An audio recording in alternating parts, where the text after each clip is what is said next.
तो देखिए, ये है यूपी बोर्ड के 2024 यानी किसी साल के बोर्ड में पूछा गया सवाल है 316 डीवी सेट का।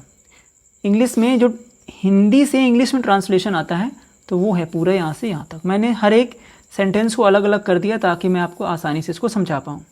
तो इस चैनल पर हर दिन आपको एक ट्रांसलेशन मिलेगा, तो आप इस चैनल को सब्सक्राइब कर सकते हैं। एक दिन छोड़कर भी मिल सकता है, लेकिन एग्ज़ाम से पहले पहले सारे ट्रांसलेशन मैं आपको करा दूंगा ताकि आपकी वोकैब जो है, इससे रिलेटेड जो वोकैब है वो मजबूत हो जाए और आपको ट्रांसलेट करना आ जाए। तो देखो, सबसे पहला देखते हैं, पहला सेंटेंस पढ़ते हैं। प्राचीन काल में विक्रमादित्य नाम का एक राजा इस देश में राज्य करता था। तो प्राचीन काल, तो देखो करता था, कौन सा टेंस है? Past indefinite. तो प्राचीन काल में, प्राचीन काल की स्पेलिंग क्या होती है? इन एंशियंट टाइम, स्पेलिंग बनाएंगे in ancient, ANCIENT, in ancient times. अब देखो, अगर आप कर्सिव से लिखते हैं तो आप कर्सिव का इस्तेमाल कर सकते हैं, कोई दिक्कत नहीं है। इन एंशियंट टाइम कॉमा लगा लेंगे। विक्रमादित्य नाम का एक राजा इस देश में राज्य करता था। तो अब इसको बनाएंगे, विक्रमादित्य नाम का एक राजा, तो यहाँ से शुरू करेंगे। एक किंग नाम का, यानी कि नेम्ड विक्रमादित्य। अब ए क्यों लगा रहे हैं, दा क्यों नहीं लगा रहे हैं? देखो, दा का इस्तेमाल वहाँ पर करते हैं जब हमें श्योरिटी हो, लेकिन ए का इस्तेमाल वहाँ पर करते हैं जहाँ पर श्योरिटी ना हो। तो अभी हमको एग्जैक्टली पता नहीं वो राजा कहाँ था, क्या करता था, कैसा था, लेकिन थोड़ा थोड़ा पता है, ठीक, इसलिए हम ए का इस्तेमाल करते हैं। A king named, a king named Vikramaditya, तो पहला लेटर कैपिटल लेटर, किसी का भी नाम होता है, तो विक्रमादित्य।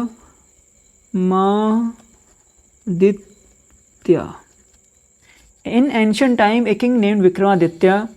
अब राज्य करता था का क्या मतलब होता है? राज्य करना, रूल करना। जैसे किसका रूल है इस देश में? फलाने राजा का रूल है, तो ruled. In ancient time a king named Vikramaditya ruled इस देश में। तो इस देश में मतलब क्या होता है? इस इन दिस कंट्री इस्तेमाल नहीं करेंगे। कंट्री का इस्तेमाल जो होता है जिसकी फिक्स्ड, जैसे अभी बाउंड्री है, लेकिन पहले के ज़माने में उसकी कभी फिक्स्ड बाउंड्रीज नहीं पता कि कहाँ से कहाँ तक था, तो हमें एग्जैक्टली पता नहीं कि बाउंड्री कहाँ से कहाँ तक थी। तो हम कहेंगे in ancient time a king named Vikramaditya ruled, यहाँ पे रूल से नहीं होगा, रूल्ड दिस लैंड। तो अभी देखो, अभी जो भारत की सीमाएं वो तो फिक्स हैं, लेकिन विक्रमादित्य के लिए यही सीमाएं नहीं रही होंगी, इसलिए हम इसको लैंड का इस्तेमाल करते हैं।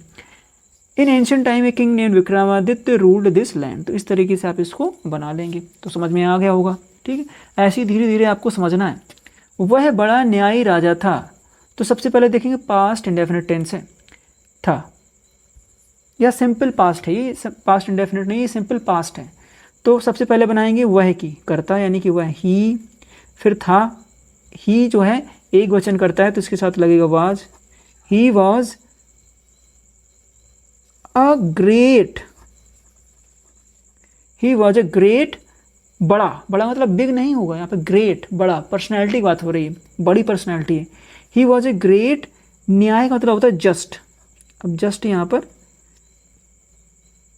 विशेषण का काम कर रही है। He was a great just king, इसी से तो जस्टिस बनती है, जस्ट से ही जस्टिस बनी। He was a great just king, full stop. आज भी, आज भी का क्या मतलब होता है?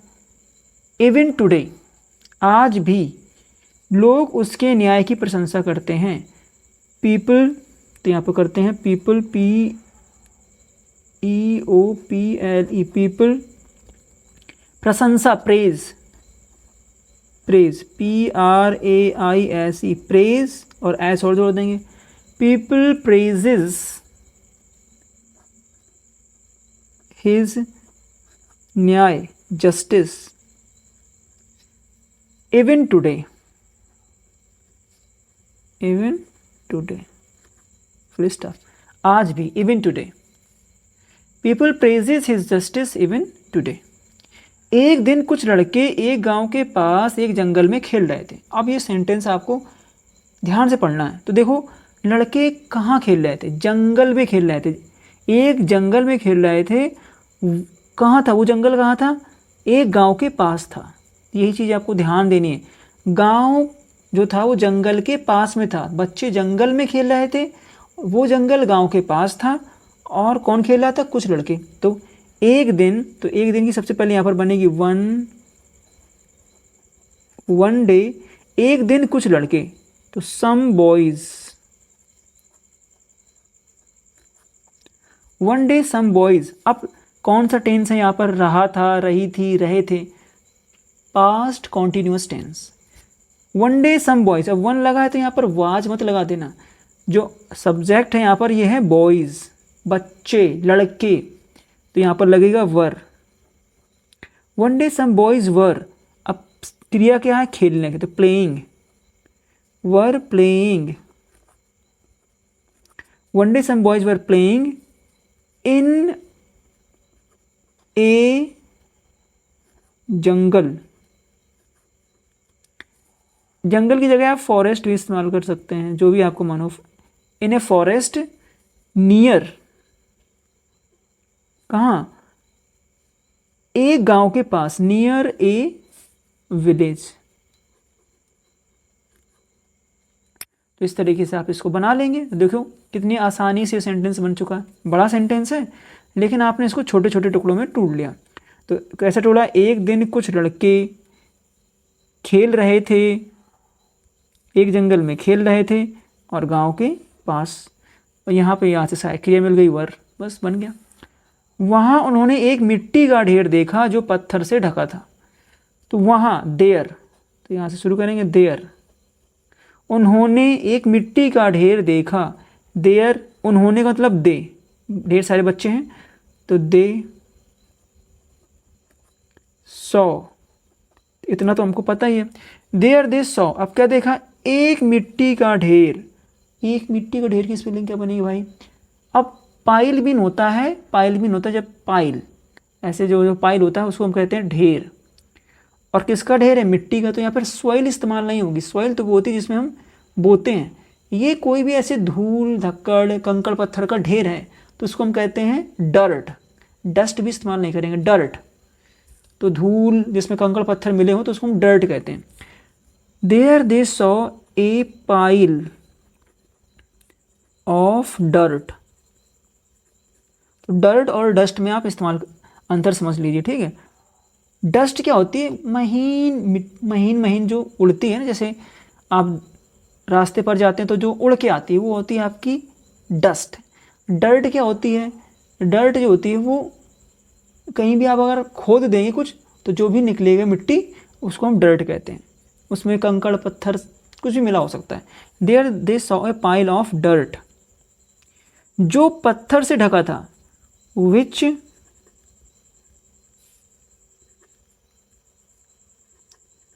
was covered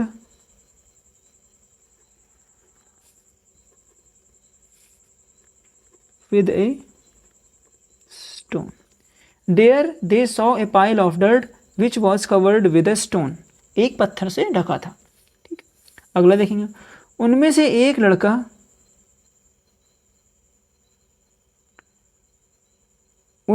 लड़का उस पत्थर पर बैठ गया। यहाँ पर देखो थोड़ा सा ये सेंटेंस जो बोर्ड ने दिया शायद उसमें कुछ गलती हो गई है। दरअसल यहाँ पर ऐसा होना चाहिए, वहाँ पर उन्होंने एक मिट्टी का ढेर देखा जो एक पत्थर को ढके था, ऐसा होना चाहिए था, तभी तो पत्थर पर बैठेगा। तो यहाँ पर थोड़ा सेंटेंस में दिक्कत हुई, लेकिन जैसा उन्होंने दिया था हमने उसको वैसा बना दिया। ठीक, आगे देखते हैं। उनमें से एक लड़का उस पत्थर पर बैठ गया। तो देखो ढेर सारे लड़के हैं, उनमें से किसी एक को चुनना है तो हम अमंग का इस्तेमाल करेंगे। तो a boy among them, a boy among them गया, past indefinite, sat down, a boy among them sat down on that stone। बस ये बनेगा। देखो समझ में आ रहा है? ये पत्थर पे बैठा है ना, अगर पत्थर ही ऊपर रखा था तो डस्ट का क्या काम था, ठीक। डस्ट ऊपर रही होगी, उसको हटाया होगा, फिर पत्थर निकला होगा, ठीक। इस तरीके से उसने अपने साथियों से कहा, कहा पास्ट इंडेफिनिट है तो पहले यहाँ तक बना लेते हैं। तो he said to his friends, comma inverted comma, तुम लोग अपने मुकदमे मेरे पास लाओ। अब देखो यहाँ पर तुम लोग का मतलब ये नहीं होगा यू पीपल, ये जो टेंस है इसमें आदेश दिया जा रहा है। आदेश वाले टेंस होते हैं वो इम्पेरेटिव होते हैं, उसमें सब्जेक्ट यू का इस्तेमाल नहीं करते हैं, वी का इस्तेमाल नहीं करते हैं, सीधे मेन वर्ब को यहाँ पर रखते हैं। तो देखो तुम लोग अपने मुकदमे मेरे पास लाओ, लाना का मतलब क्या होता है, ब्रिंग। तो ब्रिंग अपने मुकदमे, तो योर,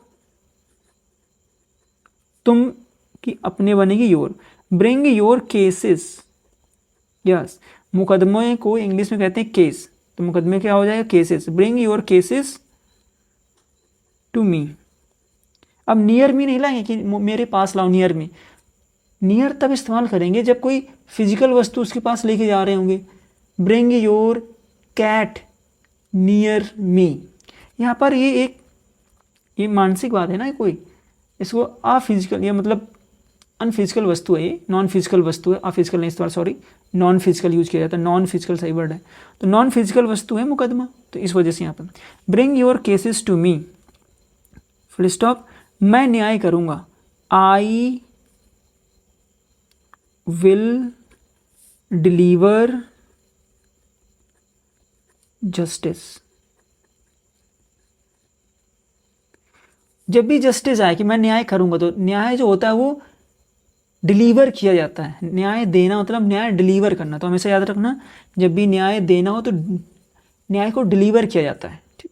तो इस तरीके से आप ये सेंटेंस बना ले जाओगे आसानी से। अब अगले वाले सेट का सॉल्व करेंगे, तो वीडियो को लाइक कर लो और चैनल को सब्सक्राइब कर लो।